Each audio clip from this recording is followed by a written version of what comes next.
Hi, welcome aboard. Well, we've had copious quantities of liquid sunshine on the Gold Coast this week, and whilst it represents good spring rain and makes things grow, it's not necessarily that comfortable when it's running down your back, and it's prevented us from shooting the Promise segment on the signature 460R. Now, we still have the boat. As soon as the weather tidies itself up, we will be shooting it and bringing it to you, but don't despair. This is one of the most interesting shows we've had to air in recent months.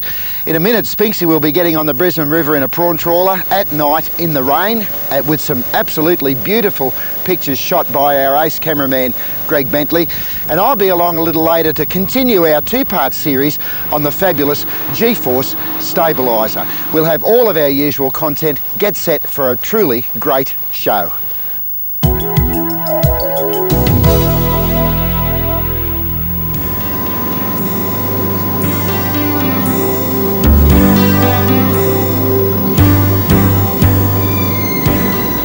I've often been intrigued how the other half of us make a living. For most of us, work means 9 till 5, 5 days a week, carrying out the normal type of duties.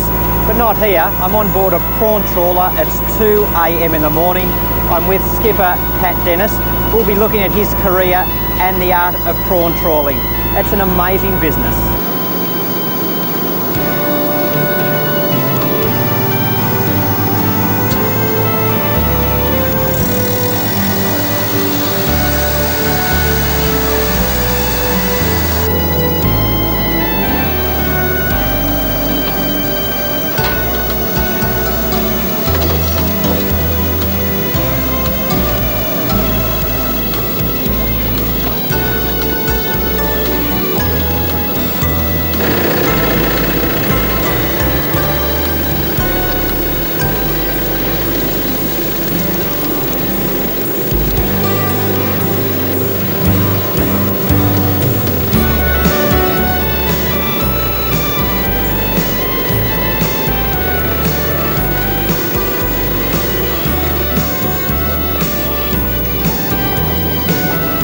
So Pat, what inspires somebody to become a prawn trawler skipper? Oh, I suppose it's freedom. It's a bit of a challenge too, because you've got to find the prawns, know where to go and what to do. So there's the challenge part of it. And you're out here, you're not stuck in the office with the traffic, so to speak. You're out in the fresh open air. Yeah. Have you ever done a 9 till 5 job? I'm an acupuncturist by trade. All right. And although I've been trawling for 12 years on and off, I had a practice, and 12 months ago just sold the practice and got back into the fishing. Yeah. And how do you cope with the irregular hours? Yeah, when the season's on and the prawns are there, you've got to go, and sometimes you might only get 2 or 3 hours sleep if you're lucky. Yeah, that can be hard, but then on the other part, like around this time, it's just a nice little morning shift, from say 2 a.m. till 9 o'clock. So, yeah, it evens out, And then when things are slack, it's time to slip the boat and do all the maintenance. Yeah, it's all right. So how do you make a start to become a prawn trawler fisherman? You have to spend 2 years as a deckhand, have a logbook, put in the time. Then you go through a TAFE college course to be a fisherman, or a fisher person, as they are now. And virtually that's it. Then you buy a licensed fishing vessel or work one. You're away. And you come out, what, 5 nights a week in season, or? Yeah, the beam trawlers they don't work on the weekends. So it's from 6 p.m. Sunday night to 6 p.m. Friday afternoon. You can work all the time in between then. And then it's a case of picking the tides, and the moon, and just the right time in between then. You can't sort of set your hours. You can't say I'll start at 5 and 9 and finish at 5, You really got to work the tides, so to speak. And how does the family cope with it? Well, most of my family's grown up now, so it's no great drama. Yeah.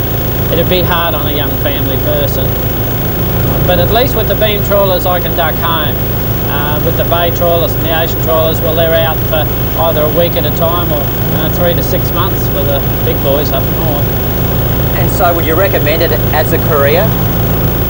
Yes, but you have to, well, you have to be fairly well motivated. Doesn't suit everybody, of course, because it is hard work and long hours, you know. But yeah, I love it. Yeah. And a good earn if everything's on side? Oh yeah, yeah. When the prawns are on, you can earn well. This is just the beginning of the season now, around September. So we start up the river, prawns start up, and then we work our way down. So around Christmas, it'll be right down near Fisherman's Island, across from Luggage Point out to Cooper's Channel there, and that's where the bulk of the prawning will be done. There's also other rivers, the Pine, the Tingulba Creek, the Logan River. So prawning's done in all of those places. And what's regarded as a good night's catch? Oh, 400 kilos. Yeah, 400 kilos would be a good night's catch, yeah.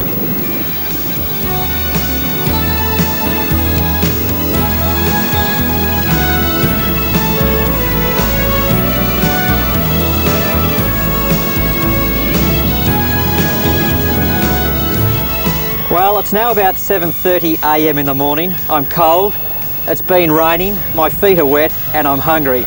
But Pat the skipper here assures me that life being a prawn trawler fisherman is better than being an acupuncturist. Is that right, Pat? Well, it has its moments. I assure you there are better days today, you know.